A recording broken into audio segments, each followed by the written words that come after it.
Hello. Welcome to another event for Peace Week at the Jimmy and Rosalind Carter School for Peace and Conflict Resolution. I'm Daniel Rothbart, professor of conflict analysis and resolution. And it's wonderful that you can join us for this event, which we think is quite important and about a critical topic today, which is the plight of civilians in war in a country in Sudan, a country that has been ravaged by war for the past few decades. This event, as you know, is part of a week-long series of Peace Week that's organized by the Carter School at George Mason University. And Peace Week basically provides a forum for faculty, students, friends, partners of the Carter School to participate, not just in listening, but to actively engaging in the analysis of conflict and the practice of conflict resolution. It's a week-long conversation to address a huge variety of issues in those fields. I certainly encourage you to attend many other events on this.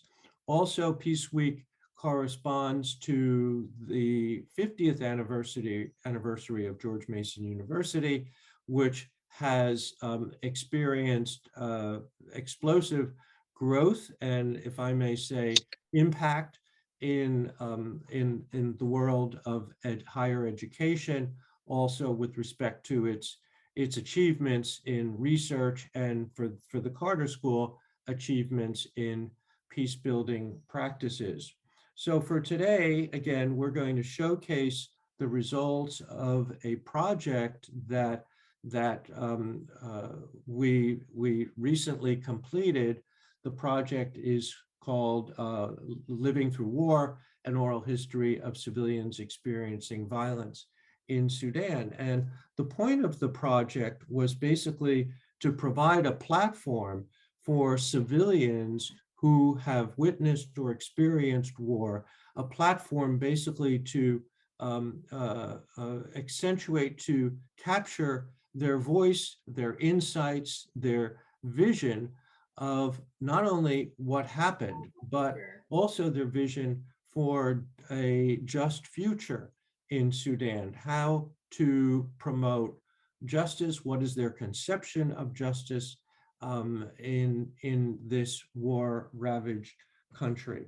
The urgency of this project could not be clearer, especially given the military coup of October 25th last year, when the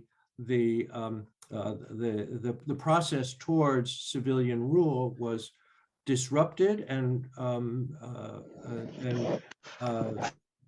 temporarily, at least, shattered by the military takeover of the central government. So the need to identify and to promote civilian voices, I think, is very clear. This project, the Living Through War project, basically represents a deep collaboration of many people.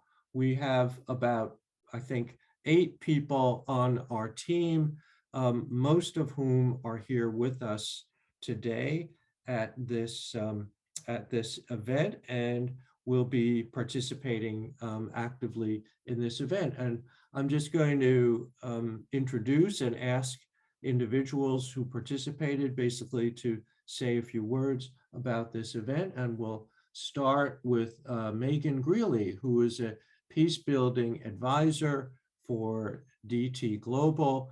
And it's so exciting to also mention that she's an alum of the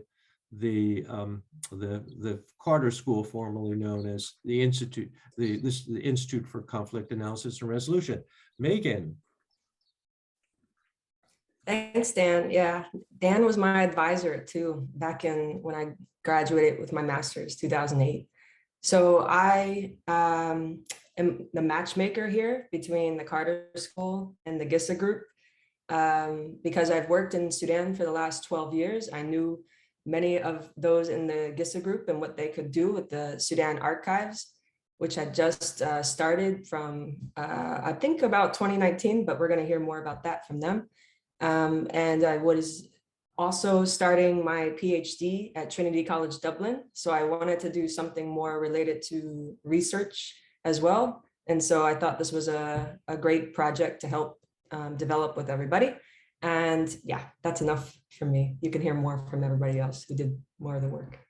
Okay, thanks very much, Megan. And Megan is mentioning the links with other organizations, most notably a group called the Giza Group, which operates a variety of peace building projects throughout Africa. And on that, I'd like to introduce Philly Kiros, who is Director of Giza Programs and Grants Management. Philly. Thank you, Dan, and hi, everybody. So yes, as Dan already said, so I'm Philly Kiros, and I'm the Program and Grants Manager at GISA. Just overall, just firstly to say the teams from both the GMU and GISA did an amazing job in making sure that this project was very successful despite all the obstacles that were faced in the current context. And we hopefully look forward to being able to work together further to expand on the work that we've already done and working with the communities that we have worked with on this project. Just quickly, a little bit about GISA. So we are a 501c3 registered in the US, and we have worked with communities in Sudan for over 10 years now. And generally, we operate mainly under 3 programs. So we have access to justice, within which the Sudanese Archive Project, which has been the main lead on this project with GMU colleagues. And the director of that program, Monim, will expand more on this. Then we have media development and also civic engagement and culture. And I've shared my email address in the chat here if anybody's interested to find out anything more with regards to this project or the organization as a whole. And I'll leave it there for now.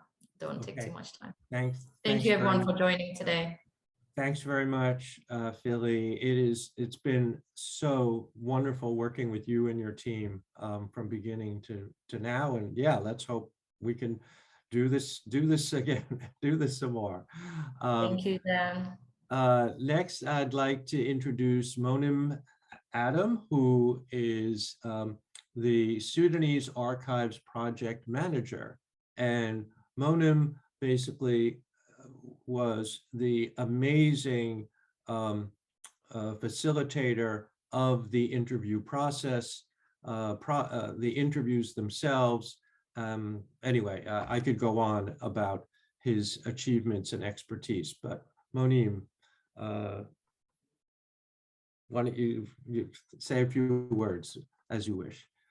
Thank you, Dan, and thank you, team, and thank you, Mason, as well, and my fellow members. Yeah, my name is Monim Adam. I'm a Sudanese lawyer by training, and now I'm working at GISA.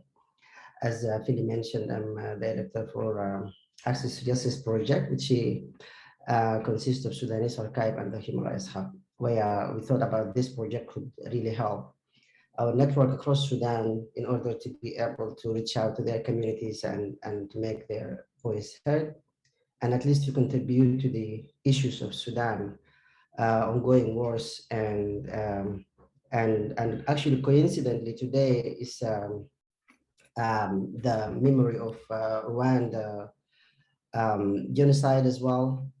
And as in The Hague today, this week as well, in the Netherlands, we have the opening case of Ali Kushayb, one of the very serious crimes happened in this century, and as well in particularly in Darfur, it was like 20 years ago, and now this week has started the trial in The Hague, and it's just like never-ending suffering from these communities and all that. But I think these kind of projects could really like lead ending the suffering and helping in reaching accountability at some point Thank you, Dan. Thank you, team.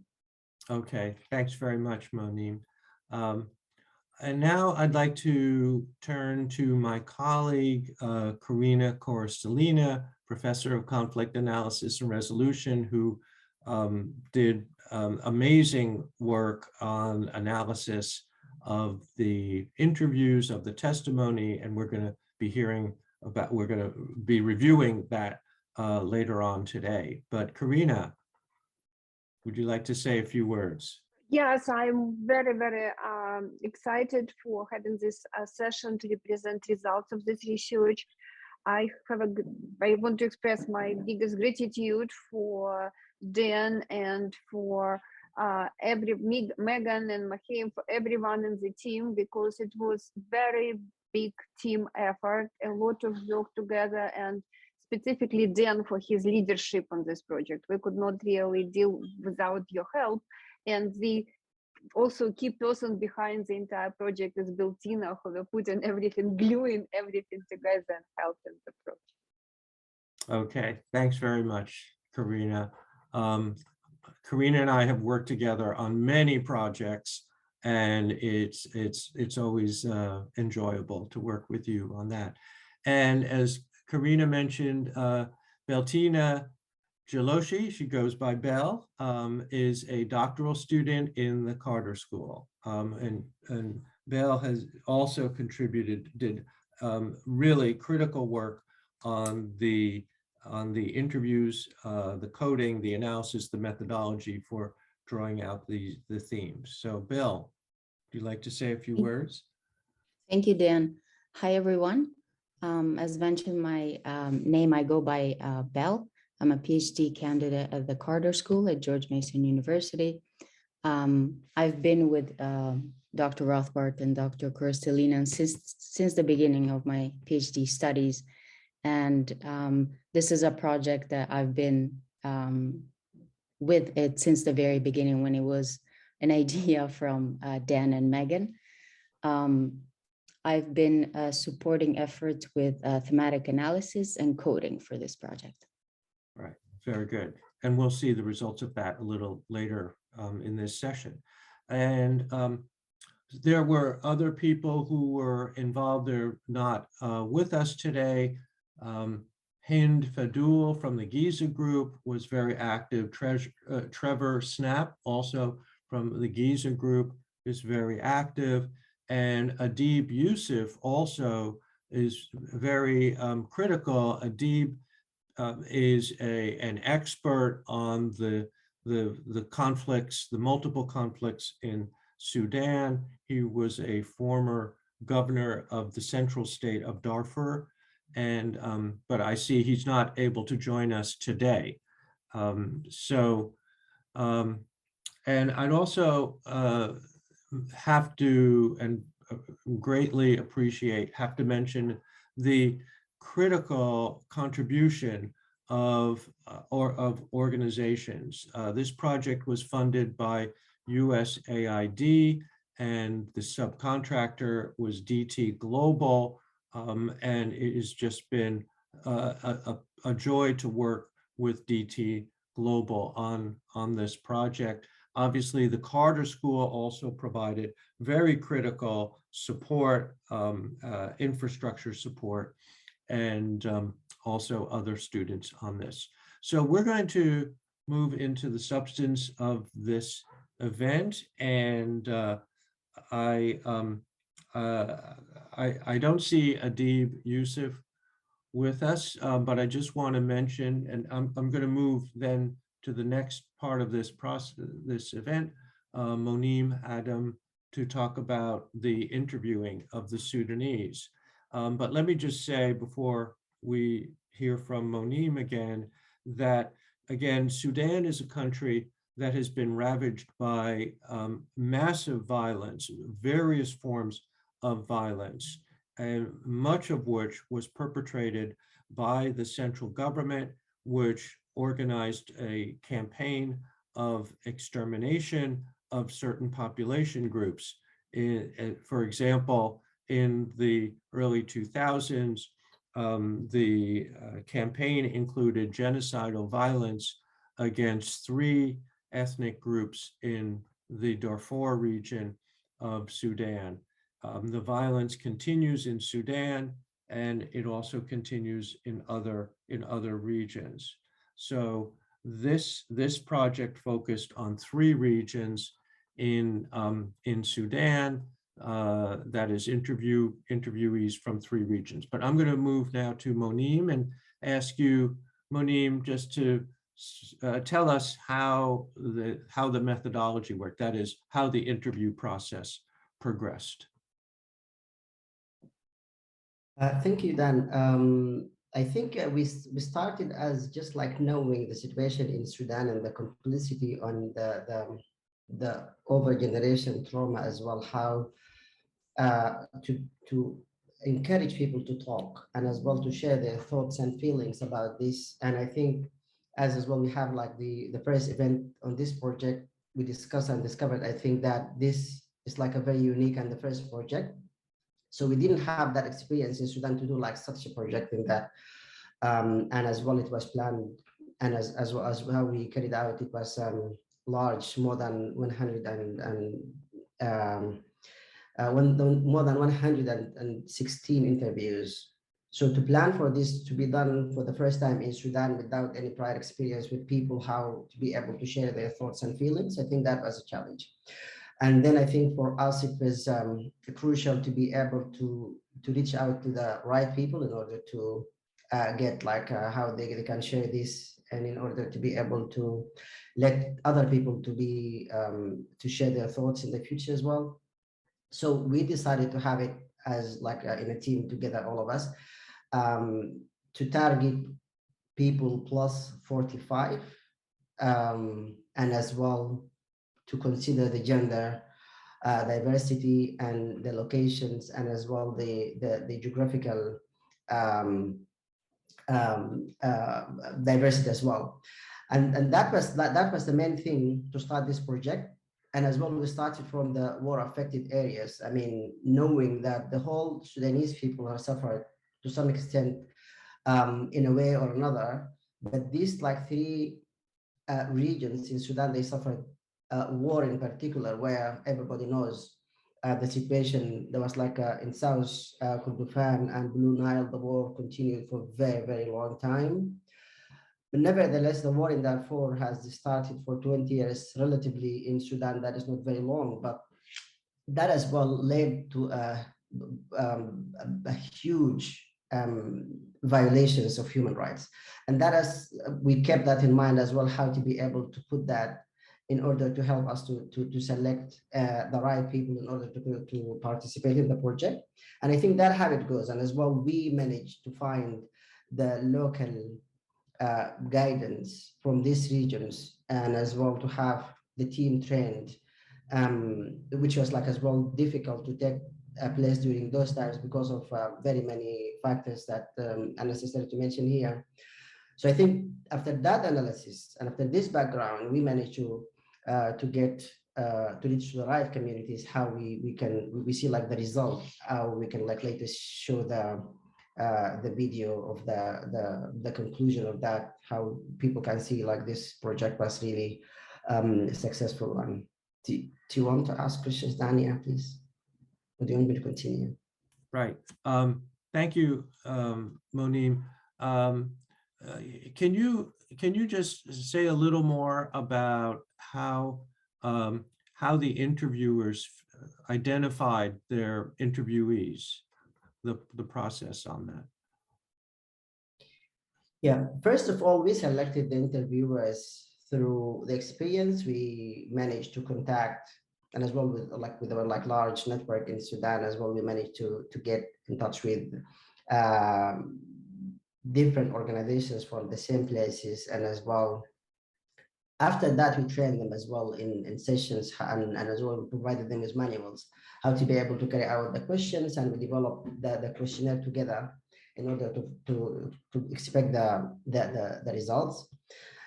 So the interviewers were like selected based on their experience first, and then second, the willingness and as well their knowledge of the the targeted societies. And as well as it's difficult in order to just like get anyone from anywhere in the regions and to be able to speak or to ask people to talk about these sensitive topics. I think that was the main thing. So these factors help us to identify them. And as well, we get some focal points from the societies as well, as if the interviewer was a male, we provided them with a female from the same community, and as well some people to facilitate some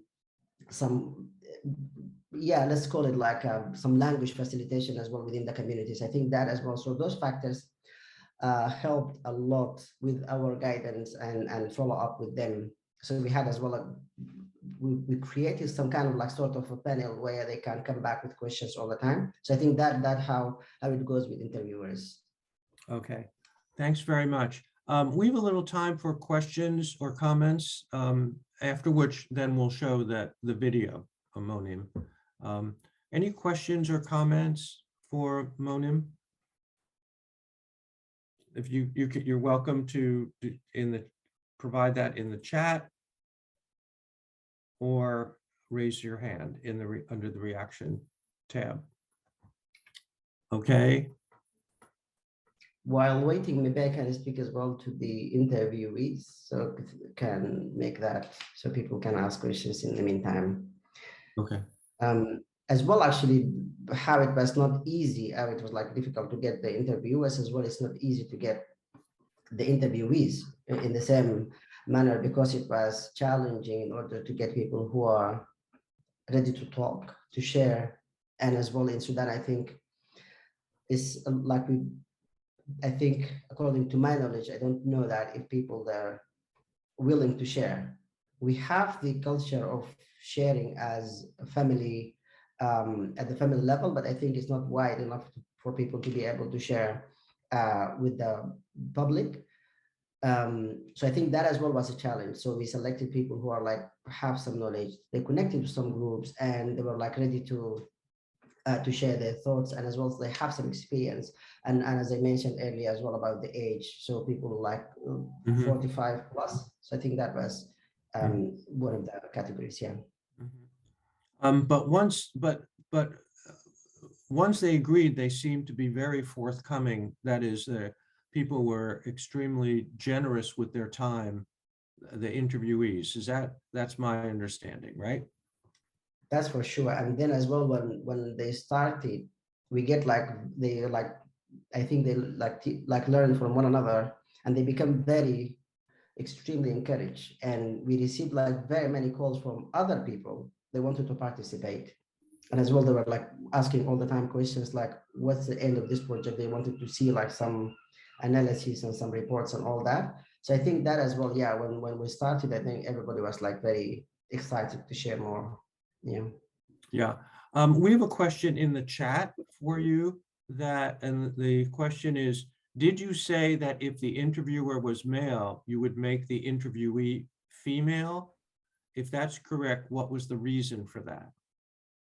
No, yeah, it's not accurate enough, but actually how we said it, if I said it happened that the interviewer was a male, we provided them with the female as assistant to facilitate some questions or like to facilitate the communication, as different societies, they have different, norms and understanding for this. So I think just like a male interviewer as well, like accompanied with a female assistant or like vice versa. So that just like to facilitate this, but it wasn't the idea. Thank you. Okay, right. So you had if the interviewer was male, you had also a female assistant in the interview process. Okay. All right, thanks very much. Can you show the film now? This is the video, which is a sample. Again, this is going to be a 10-minute video of an interview, and as I think I mentioned, I hope maybe I neglected to mention, we have 116 interviews that have been video recorded and transcribed. And we are in the process of creating a platform for open access of all of the videos. That is, that's our goal. We're working on that right now. And I see, Monim, you are sharing your screen, and go right ahead.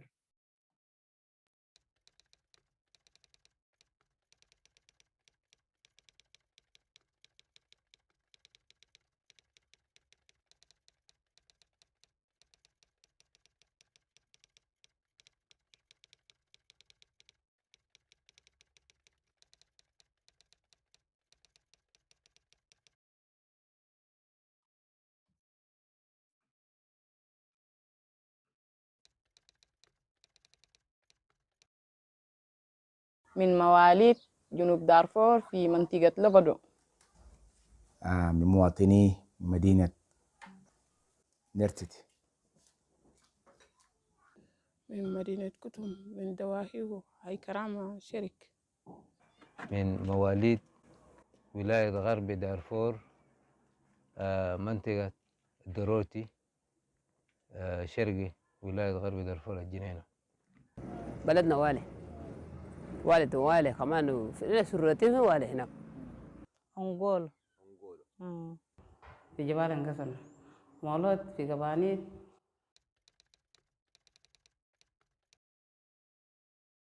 بلدنا ده يعني هنا شغالين الهنايا الناس قاعد بهيس، وفي ناس شغالين دقاقين، في ناس شغالين شاي، في ناس شغالين أي حاجة هناك. الزول شغال زي ده مرتاح في بيتهم ما يكون تعبان. وأنا هنا جينا هنا تعبانين عشان الناس ما عندنا الوطن بزرع وإيش فوق وبهيس، لكن جينا قاطع والمنظمة قاعد بدون. بيمارس زراعة في مجال السياسي، بيمارس في حركة شعبية. ربة المنزل، قريت المدرسة لكن ما كملت التعليم لحد متوسطة، ما كملت واتزوجت هو عملت بيتي وقاعدة عايشة مع زوجي. موظف سابق لسودو ويونمد في الشؤون المدنية. يبقى شغال في المطعم، بقيت نعيش العيال في المطعم عشان الطابة الكثير جينا بيو. هذا ما شغال الشاي وما يرت له، ما يرت شغل. شغل الشاي ما يلا بقطع بيشتغل قدر رسمال بقطع عشان ما عندي حاجة. يسوي ما بعرف له.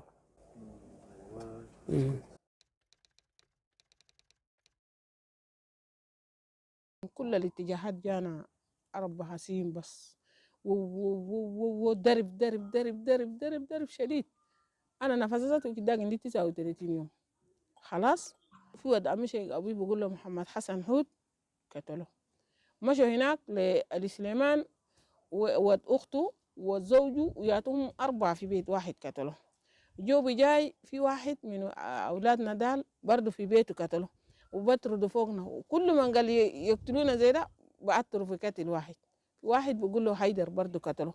أخذنا اللفة في عسكري قتله. خلاص احنا على بعد داك هم ما قدروا يحصلونا لأننا نتينا الشوط حمرنا لك وصلنا الهلة جعانين وتعبانين واشتعانين جارين. ولينا النار عشان نسوي أكل. جو قال لنا يا جماعة في ولد جانا من كتم جاري لرجال في جامعة قال لهم أطلوا من الحيدة. الحاسي شنو؟ قال له أصلا مضارب في كتم ده هليله في كتم ده زول ما خلو زي ده اكتفينا النيران خلينا هنا في نيران وشلت معي رز جاري عشان نلم في أولادي. حاجات المؤلمة في إنه أثناء الحرب الطيران هنا في من الأيام هنا ما وتصبح ده بس الطيران ده يتضرب. تمينا ما قل من شهر يوم الطيران ده الصباح ومساء تضرب. لما يضرب الضربة ده البيت ذاته بيتهزأ. فدي حاجات كانت صعبة. مرات ممكن بس خاتين هنا ذاته هسه الحاجة دي ممكن يقع فينا يعني. الذخيرة بأنواع ما المادة في الدنيا ده هنا ما في أي أنواع ذخيرة.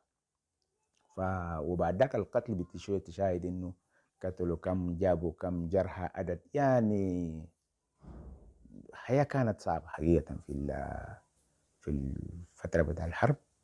ويعني الجناح والجرى بقدر بشيل شنو، بقدر بعمل شنو، ما في حاجة. ما الدان قاعد بيجي من فوق وده قاعد تمشي تحت، وانت تشيل شنو؟ ما تجرب بس، ما تقدر تشيل اي حاجة. لو كان الزول زاد عنده قروش في محل ما بقدر بشيل، ما بقدر بشيل. بجرب بس بيدينه 10 والدار توصل محل، والشلاح ده بقدر بلحقك بقتلك، ما في تاني. انت تموت بس في الشارع. انا الزاد بالزايد ده انا جريت ما يالي كتم هناك جه هسه في هسه في السلام ده. انا كان جيت هنا براي وابو يالي انضرب في الهيمر مات هناك، انا ما شفته. ويالي كمان قاعدة هناك القضى هسه جه هنا عام 2020 ده.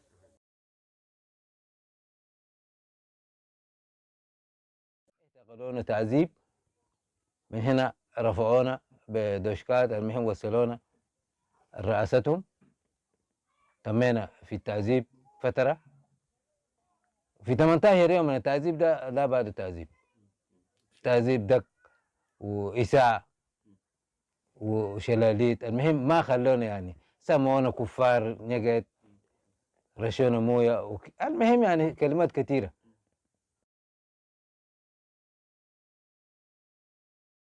2014 نزحنا، جونا جنجويد بعربات وحسين، وكان ضرب أبوي برضه في نفس المعركة، في نفس الهلة اللي احنا قاعدين فوق ذاته هجمونا، ضرب أبوي برضه. يعني ما شلنا حاجة من الهلة هنا، خير البطانية اللي فرشنا في التبلية ورفعنا فيه أبوي. خيطو طلعنا من الهلة، شفنا الشفا وأمهات الكبار، خلينا البهايم في محلهم، مشينا خيطو قدام مسافة كده. بعد ذاك الجو هدا هبة، ماتوا مننا جزء من شبابنا ديل. خيطو نفرين ماتوا، رفعوهم في نفس اللحظة ودوم سطروهم قدام.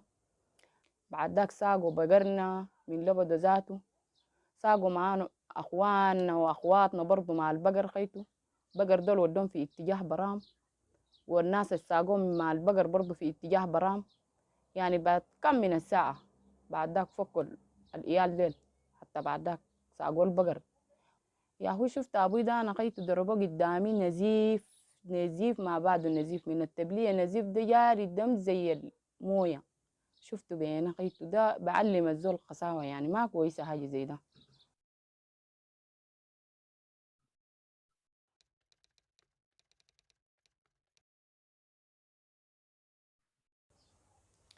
بالنسبة لي العدالة في السودان لا يمكن أن يكون في عدالة في السودان إلا بدراسة حالة المتضررين أنفسهم، وتقسيم المتضررين ذاته إلى مجموعات، اللي يقسموا المتضررين ذاتهم إلى مجموعات، يعمل دراسة جدوى لكل المتضررين ويحاولوا يدعوا الضرر الأكبر فالأقل منه إلى أن يصلوا إلى أصغر متضرر، ثم بعد ذلك يمكن أن يكون هنالك عدالة. دايرين سلام الناس بيكون تواهد، لكن دايرين حقوق بتاع الناس الكل قتلته ديل بتاع الحرب ده. إن شاء الله بجيب حاجة كده اللي الناس يا المرحوم، لانه كتير أي زول يتوفى العيال قاعدين، ما في زول بقدر بمدله. إن شاء الله هاي كده تجي تدي لنا العيال عشان بقدر بقرا فوق مع العيال اللي قاعدين سايد ده بقرمون، ما في زول بقرم. وأمة بقدر بيشتغل بقرا جناب، في واحدين بقدر لكن واحدين ما بقدر.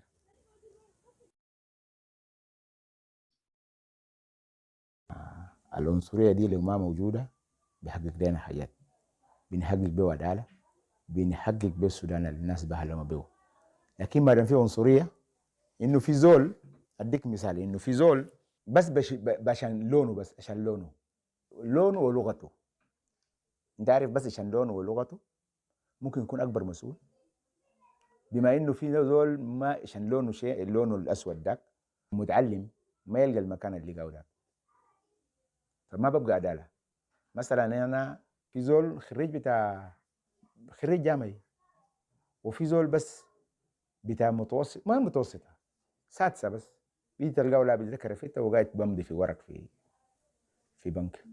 يعني هو المؤسسه دي كلها جايبه يا خالته يا حبوبته يا كده. والله هسي ده عدالة ما في، هسي ده عدالة ما في. يلا طوى ده حكمة رباني، لكن الناس ضمائرهم يكون صافي، ما ينقلوا القوالة ولا يحبوا لديلك ولا لديل. الكلام يكون صح زي ما من أول ناس عايشين يرجع يعيشوا كده. هسي العمل ده ما فتنة، بس فتنة بحاجة بسيط يلا هو بقى مشكلة، وبطريقة زي المشاكل ده ما بيتحل إلا الناس يكونوا ناس كده قلبهم ده يكون نظيف، ويخلوا النصنصة والسرقة والقتل وشغال البصور كله كده يخلوه، بعد ده يلا الدنيا بيكون كويس صح؟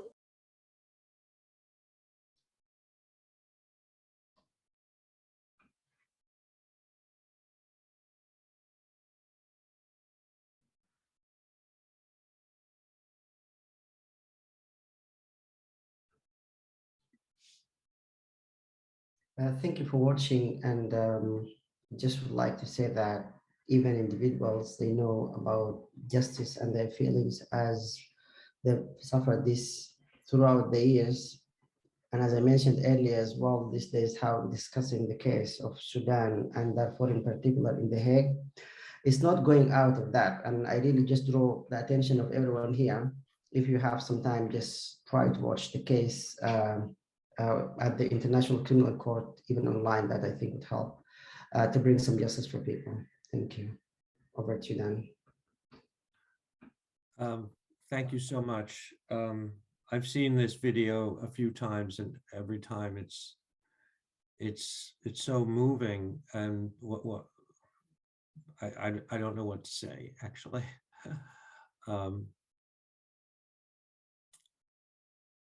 I just want to say that it's so important to try to understand what people are going through.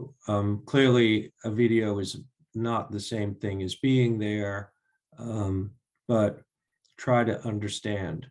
I think I feel it's a moral imperative that we try to understand what people are going through in this war-torn area and other war-torn areas of the world.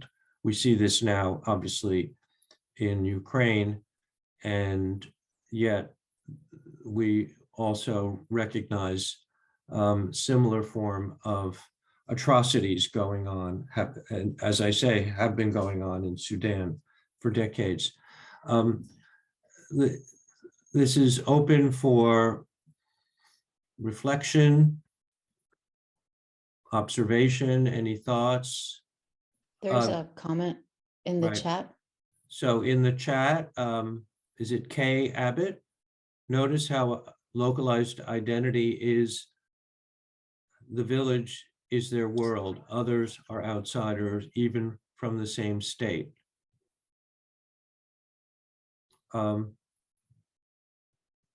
You're welcome to comment about that verbally. Do you want to? Is it Kay Abbott? Yes, I could speak to that.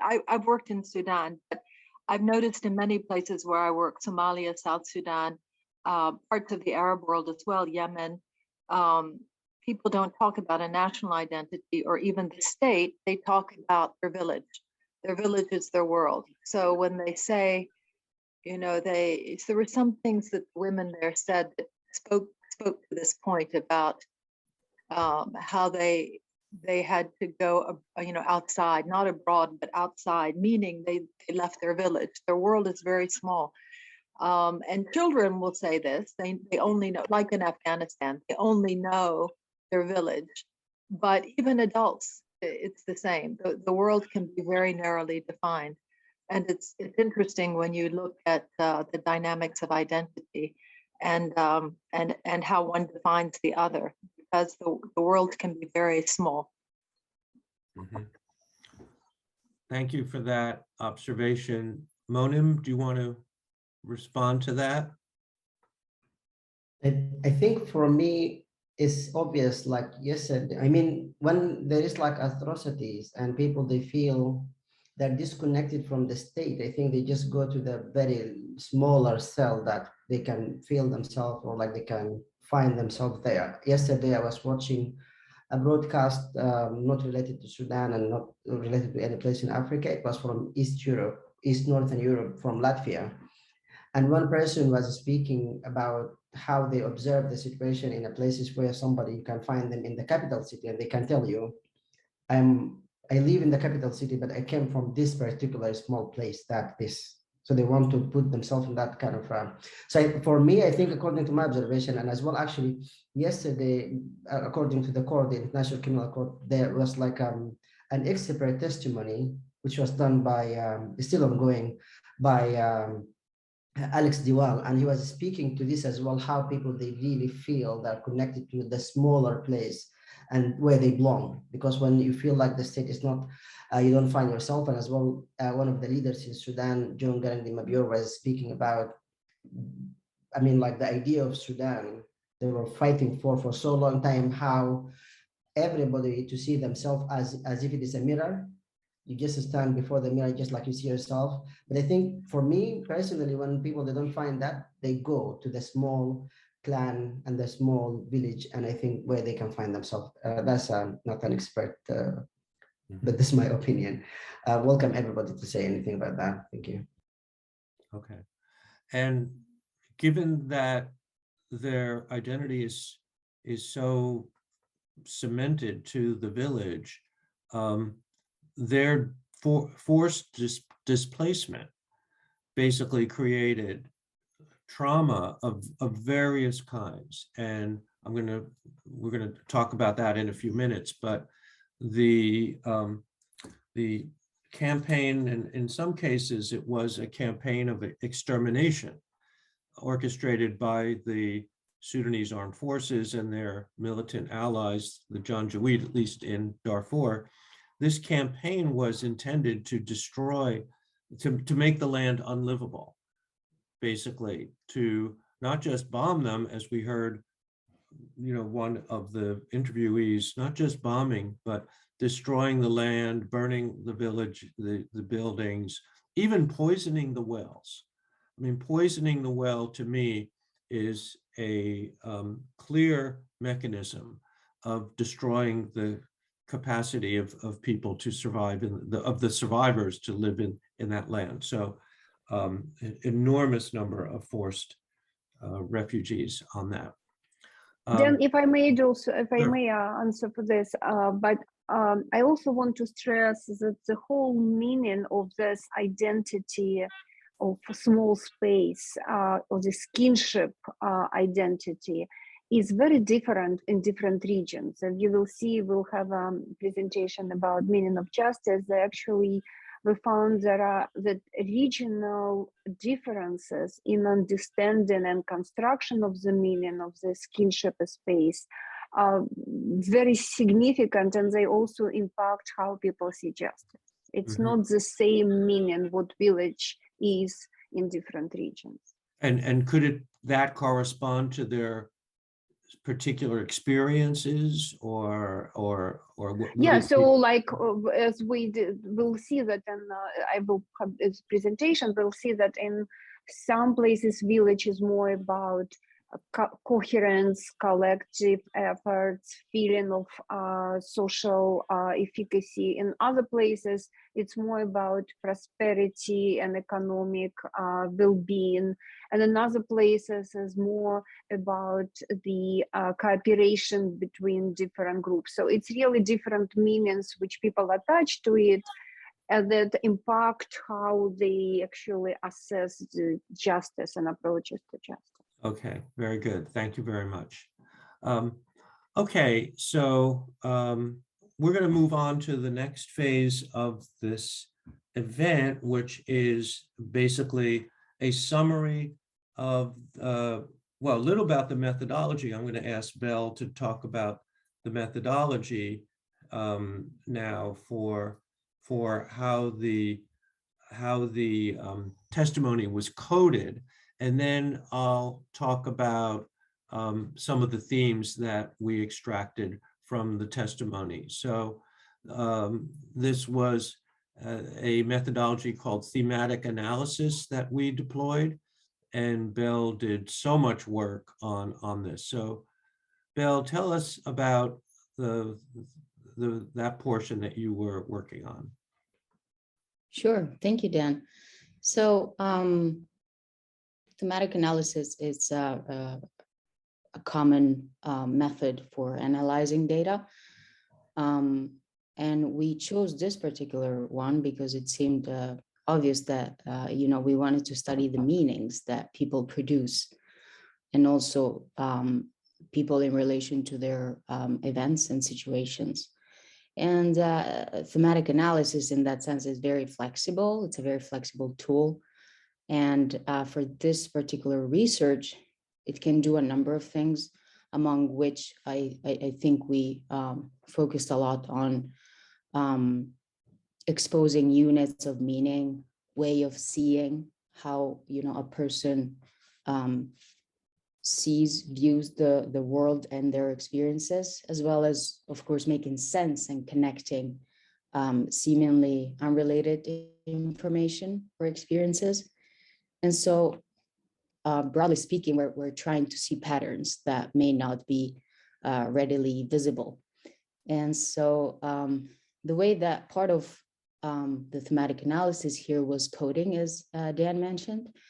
And for the purpose of this specific study, the coding was done manually, by the way, although there are a couple of softwares out there that can be done that way as well. So I've done coding.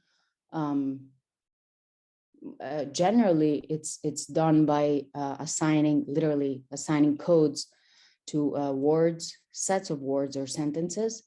And so maybe I'll go a little bit in the specifics here, and I'll also show you a quick example.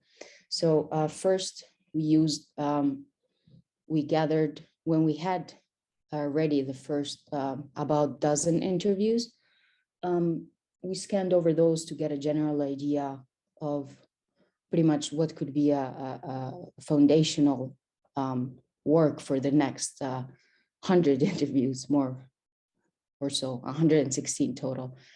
So another guideline here is that we had a predetermined 4 clusters, and they are experiences of war and displacement, life before war, effects of war, and then visions of justice.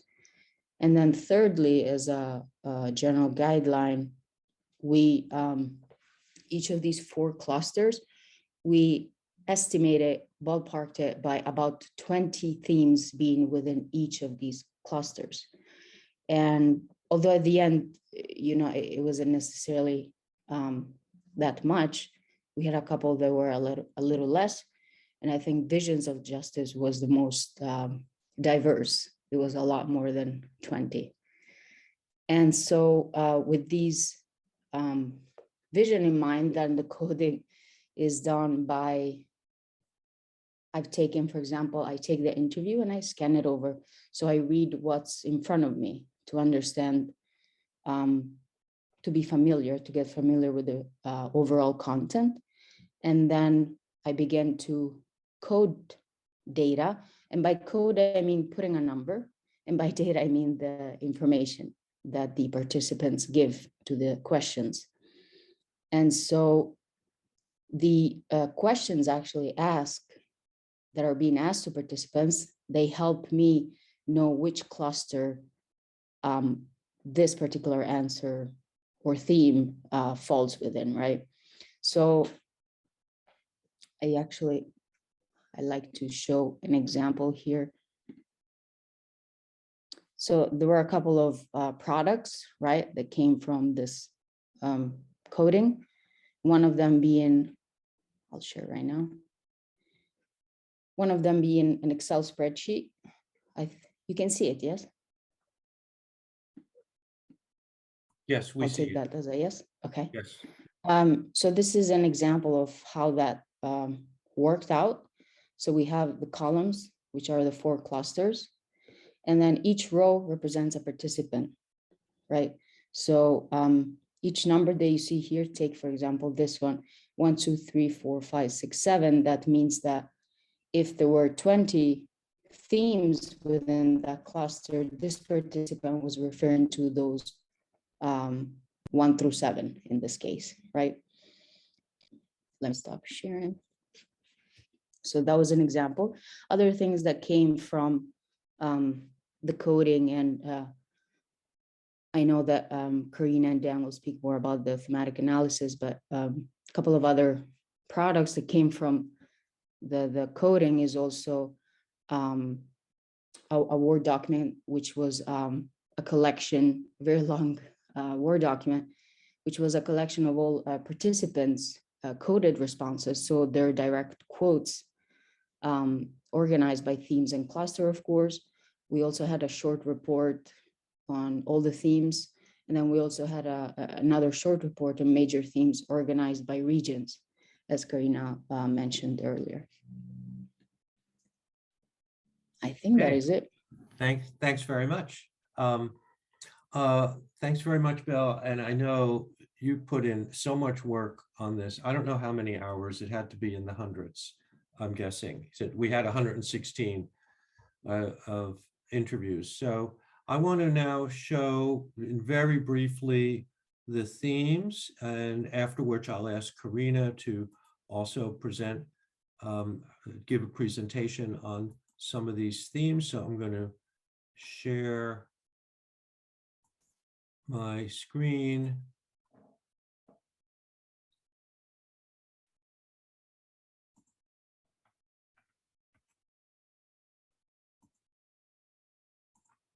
Okay, so we 3 worked together, Karina and Belle, myself, on the analysis. And basically, again, the objective of this project was to give agency to civilians to recount their wartime experiences, to give, also to capture their analysis. Participants, civilians in war, they offer an expertise to events about war, protracted violence, that many times militants don't have.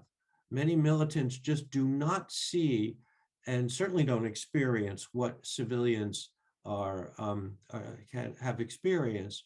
And also we, as was mentioned, as Belle just mentioned, showcased their vision of a positive future. I should put that in plural. They have many different, a variety of conceptions of justice, as Karina just pointed out. And so the methodology we just heard, we had 116 interviews from 3 regions, and thematic analysis was used, as you know. And just to summarize our project, which this is, for me, a little painfully brief, because it's just the big picture, is that the testimony can be organized, I should say the themes can be organized into 3 dominant categories. The first is the different kinds of violence that the civilians experienced: killings, rape, destruction of property, villages destroyed, devastation to land. And I should add also here the violence of systemic dehumanization. We just heard a few minutes ago, one of the interviewees said, if racism ceases to exist, we can achieve justice. So he was basically encapsulating a perspective that certain population groups are systematically targeted based on racism. There is a fundamental campaign or at least there was, with the former leadership before Omar al-Bashir was overthrown in 2019, a systematic campaign basically to dehumanize certain population groups throughout the country. And many of these people took that dehumanization campaign to be a form of racism. And this campaign basically centered on a policy of giving supremacy to a segment of the population called the Arab, Sudanese Arabs, in contrast to fabricated contrast to the population groups called the Sudanese Africans. This is a little bit weird from an outsider standpoint because they're all Africans, and most people in Sudan speak Arabic. But in any case, that is part of the violence. A second category, a dominant category of the themes, is the various forms of trauma that civilians experienced. Obviously, there's deep sense of emotional rupture in their sense of themselves and in their community relations, that many of the participants basically said that they were disconnected, obviously, from the land that was destroyed. They were disconnected from their community. In many cases, they were disconnected from their family members and children, which is very obviously psychologically disturbing, to put it mildly. And so there are very many different forms of trauma. There's not just one kind. A third major topic of the themes, as we mentioned, are the visions of justice.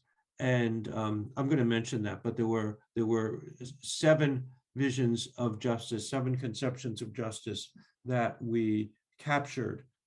As Karina mentioned a few minutes ago, that people had a variety of different conceptions. So just a few words about that people, the Sudanese we interviewed, testified that life before war was relatively peaceful. One interviewee said it was very beautiful. You can easily move through the southern or eastern mountains without fear. And then respondents basically conveyed their shock at the attacks. Many of them were just totally unprepared for the onslaught of militants. We didn't know what was going on. We just hear people shouting and screaming, then we run with them. This is a picture of the Janjaweed, the militant group that was basically supplied and motivated by the central government. And then there was this major, as it were, exodus throughout various regions for looking for sustenance, walking for days without food, some hiding in caves, some people basically succumbing to the hunger and the absence of water. And many people, of course, did go to refugee areas outside of Sudan. Some of them stayed in Sudan as internally displaced. The various forms of trauma, as I mentioned, despair over the death of family members, that haunted by images of those killed, even after the witnessing violence, they were still had nightmares and linked to fear of future attack. And in a few cases, the respondents basically were apologetic that they were struggling basically to survive for themselves and their family members, and they felt badly that they could not help other people as much as they would have wanted. They could not help community members who they cared for as much as they wanted. So there was a kind of rupture in communal relations. And additionally, as I mentioned, there were various conceptions of justice that were conveyed. And just very briefly, maybe Karina will talk about this also. The one conception of justice, when we asked them basically, what is their vision of a just future for Sudan? And by the way, most of them were hopeful that they did not lose hope. Not all, but most of them did not lose hope for a positive future. And that meant either restoring equal rights for people, that is, recognizing rights regardless of religion, belief, color, politics, or thought. It was, secondly, some people said, engaging in criminal prosecution of those militants who were responsible for abusing civilians, which we might say human rights abuses. A third area was building peace, so people can basically work constructively about their differences. Fourth is reconciliation, to forgive those who committed crimes.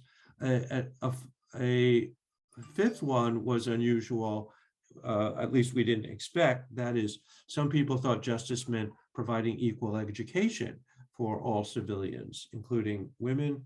Another one was compensation for those. Many people lost, obviously, their homes, their pets, their animals they mentioned. And another conception of justice, the last one on this list, is some people believed, and we did not expect this to be conveyed, some people believe that human beings are incapable of actually implementing justice, that only Allah is capable of basically implementing justice on that. So this was, I think, fascinating to hear their variety of opinions about the just future. But again, most people were hopeful for justice in Sudan, especially given the fact that the former dictatorial government of Omar al-Bashir was overthrown in 2019. I will stop sharing. Is there any question or comment? Maybe we'll just turn it over now to Karina to add to that. Okay, let me, I will be looking at time. I will try to be very quick, share screen. We're okay with time. Okay.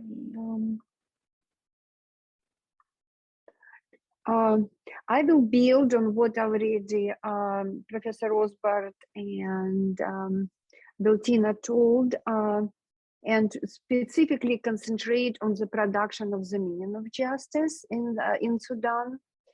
So the major research question and assumption in our research was related how people actually produce meaning of justice, where it's come from. And we found that while majority of research on question of justice emphasize leading role of events of the war, usually people have testimonies about the war experience of violence, how they develop the programs about the justice. Some studies, nevertheless, point the importance of victims' view on peace, the desire for autonomy and empowerment, the whole narrative of empowerment and bringing people back to peace or to a new peace. It's a very interesting new literature, but very small in comparison with war. So we were really interested in this process.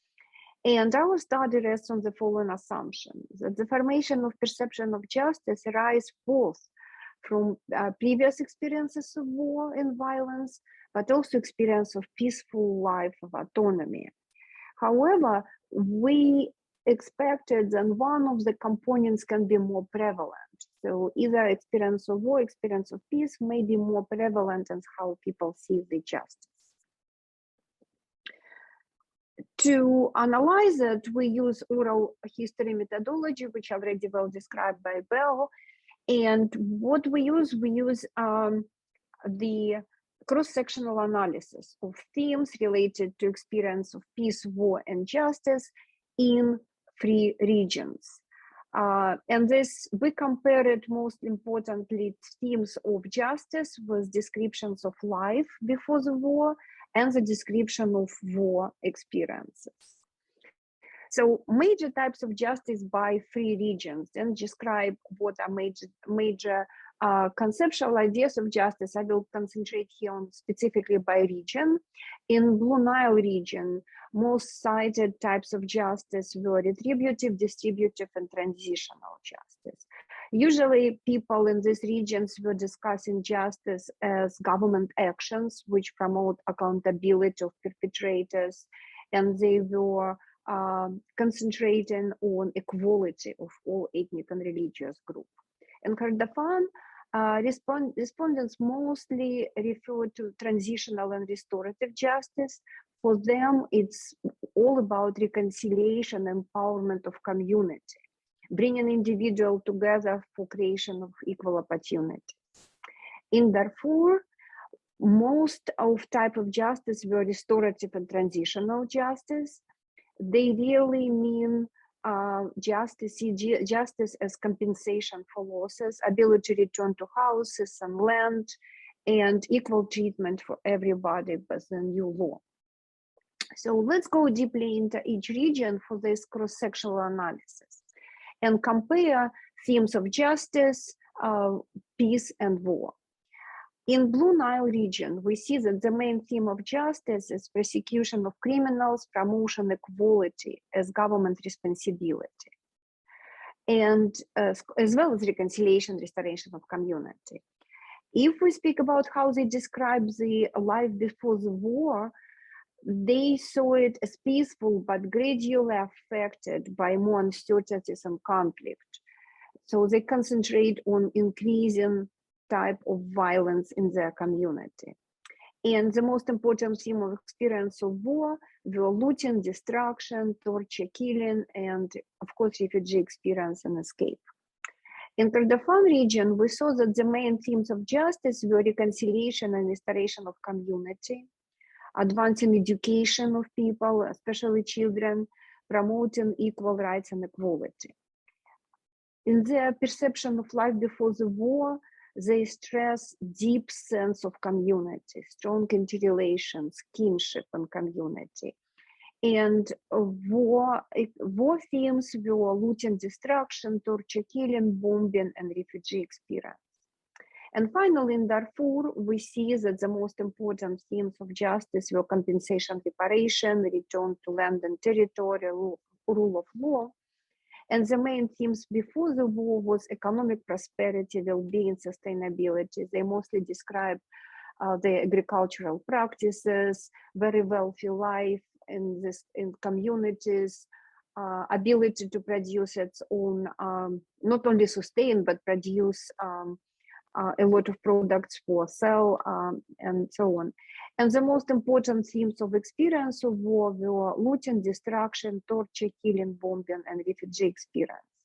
So if we see it together in this table, you see that actually themes of experience of the war were very similar. Of course, there were some regional specifics by different perpetrators, some more prevalence of one or another, but basically the very similar experience of war, while experiences of peace were very different. In Blue Nile, they mostly concentrated on peaceful life, which were affected by increased violence.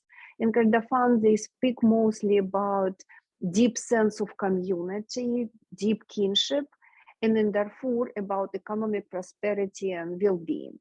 So how they see the justice were mostly affected by how they see peace or life before the war rather than war.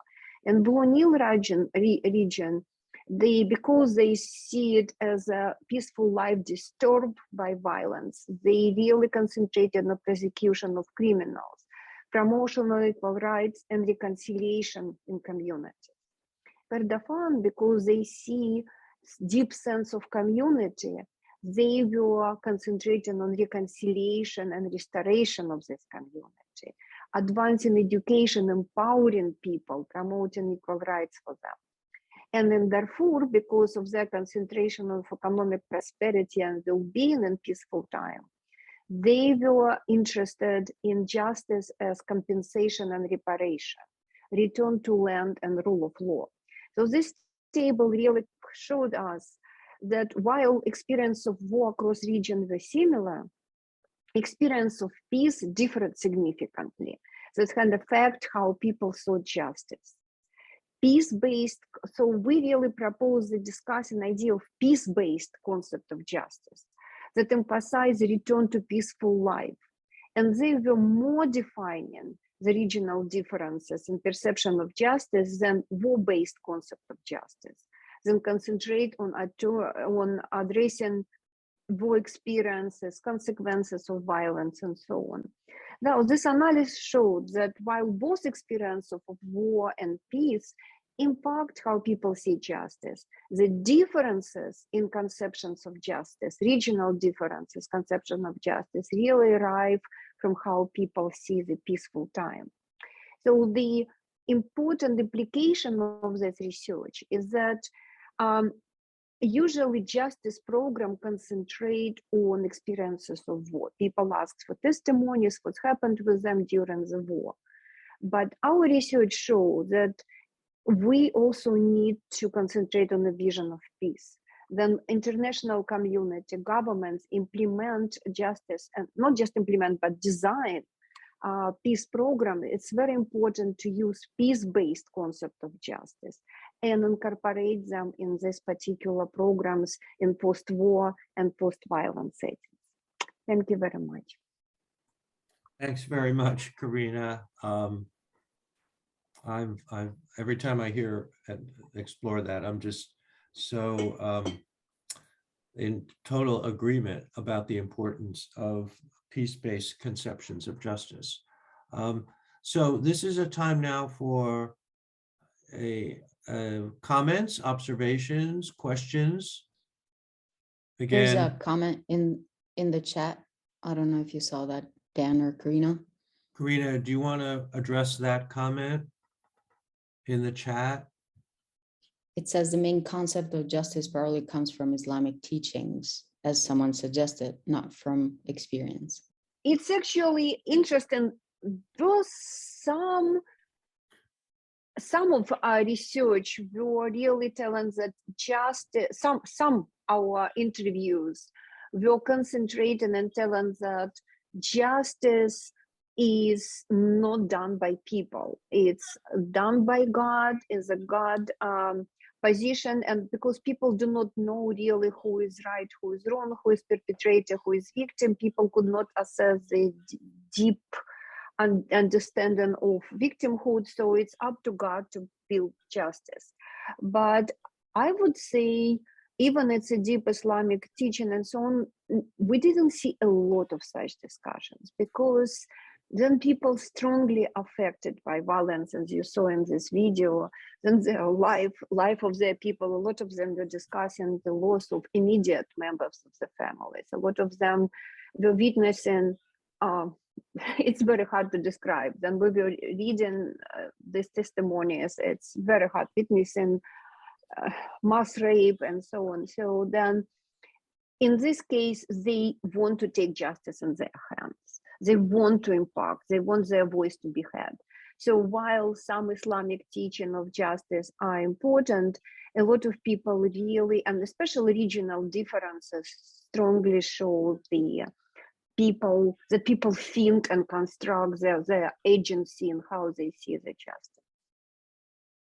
And I think some of the, I don't know if this is specific to these villages or Sudan overall, parts of Sudan, but I know that one of the teachings of Islamist teachings is that there's justice in wealth.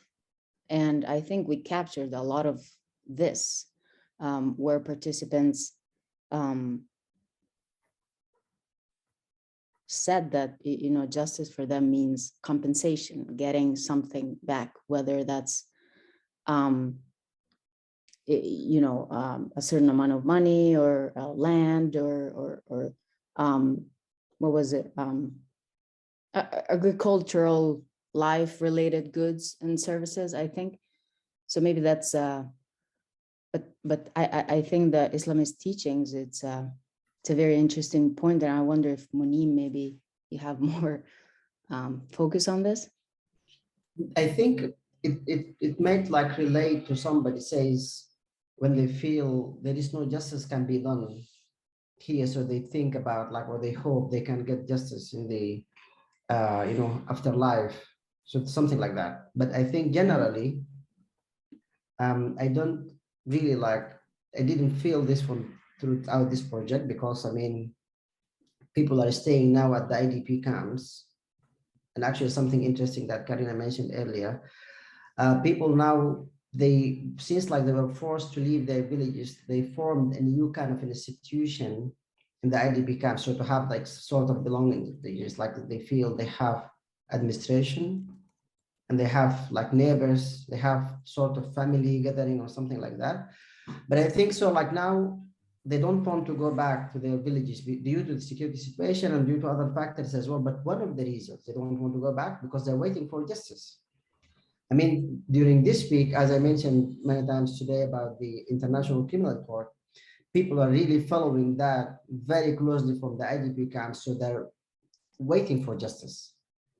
So I think justice, and as well as Dan and Karina mentioned as well earlier about some sort of like restorative justice. Some of them, they were waiting for criminal justice, and some were like thinking about how to participate in the, I remember like one lady was like speaking in a very, she was like asking for like to clusterize the victims themselves in order to get some justice in a different format. So I think, yeah, I can see the point, but I think as well, people, they're looking for justice as well now through the different mechanisms that exist today.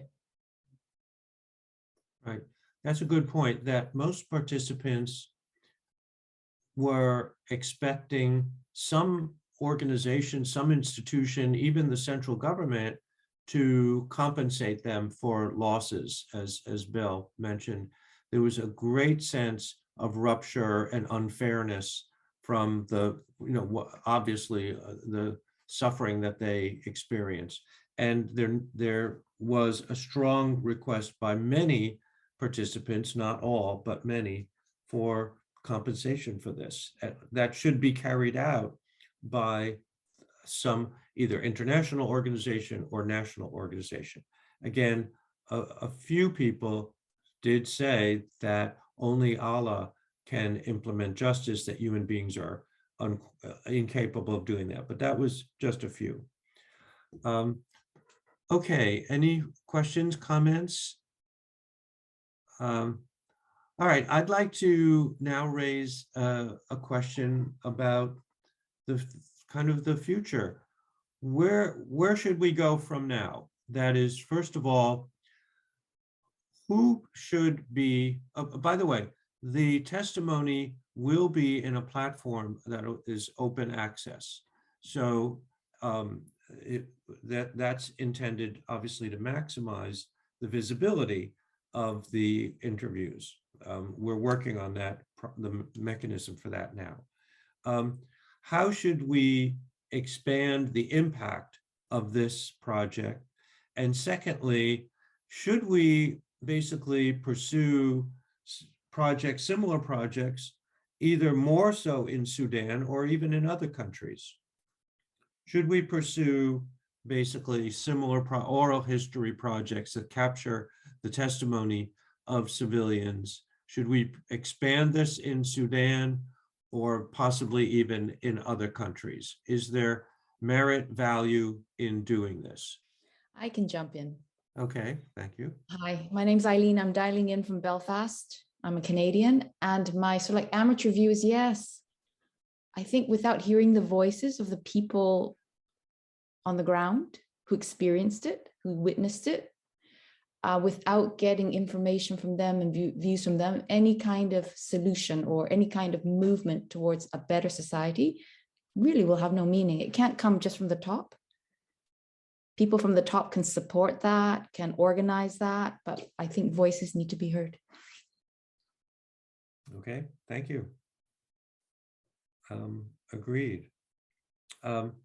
Just to expand on your point, I think when war is ongoing, as it is now, obviously in many countries, the militaristic framing is dominant. And a militaristic framing basically looks at, obviously, the militants, their interaction, their killing, the battle strategy. We see this now every day, continuously, with the war in Ukraine. that militaristic framing basically represents a destruction, a suppression of the experiences that civilians, in most cases, that civilians go through. Of course, we now see in Ukraine, civilians are being interviewed. It's about their immediate experience. The suffering of civilians is so long-term, and that one of the challenges or the destruction is a vision of the future, that is hopelessness. Fortunately, we did not experience extensive hopelessness among the Sudanese, which was somewhat refreshing. But they have insight, they have expertise, and they should be given more agency, at least through oral history projects. Okay. Anyone else? Monim? Yeah, I think as well, part of the idea how people they express themselves and everybody appreciated that, and some of them it was like very triggering as like how to be asked to share their thoughts or feelings. For me, I think as well, one of the things is like to expand these kind of projects across Sudan, and other people as well supposed to be able to share their pain and feelings as well. So I think that one of the things that can bring people at least to acknowledge that everybody has suffered to some extent, but everybody feels their own pain. But I think it's a very crucial for everyone to be given a chance to share. Mm-hmm. And I think that one of the things, I mean, very few projects can do that, but I think this one actually project can really show how everyone can have some at least like sympathy for others as well. Mm-hmm. So I think that that's something I think we can really consider. Mm-hmm. Okay, any other thoughts, reflections on that? We have a comment here from Clarissa Payton. Oh, I don't know if she's here. Oh, yes, I see your name. Do you want to read that, Belle? Sure. Clarissa is saying, I think it is very important that those who have experienced war and trauma to share, because it really does make their experiences real and concrete to those outside and those who are in power. Thank you for this presentation. Yes, very good point. Very good point. I also would like to add, I guess I got a little seed started in my head from, you know,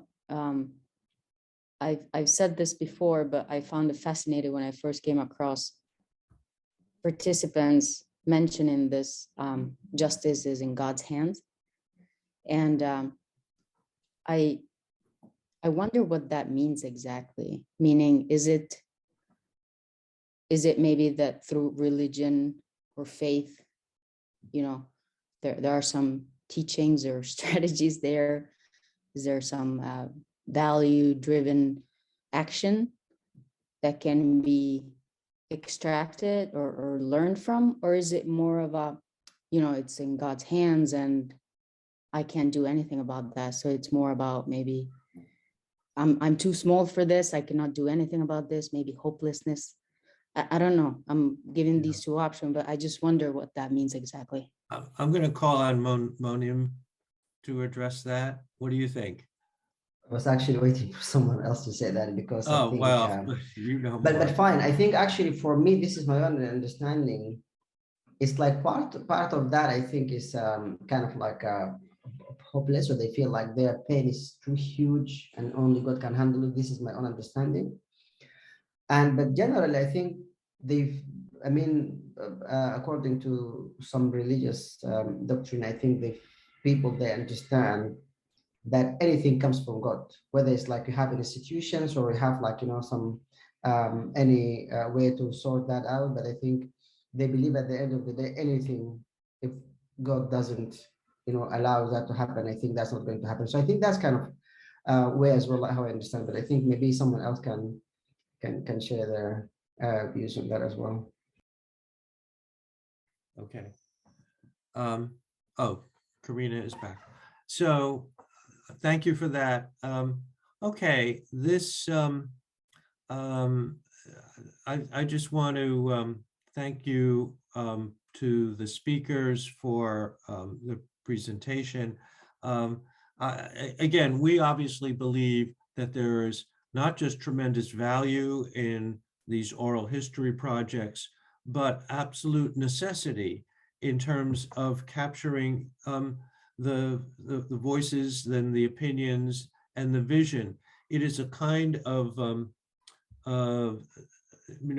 discursive power that we want to accentuate, and it really is inseparable. In democratic states, of course, it's inseparable from political power.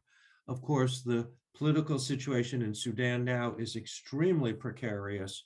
The future is uncertain, but we feel there's even more need basically to showcase the results of what the civilians, how they feel. And we would love to expand this both in Sudan and actually have similar projects in other countries. So we're going to stop now for this, and I'd like to thank the viewers to come and participate, share their thoughts with this, and we are very grateful. So thank you very much.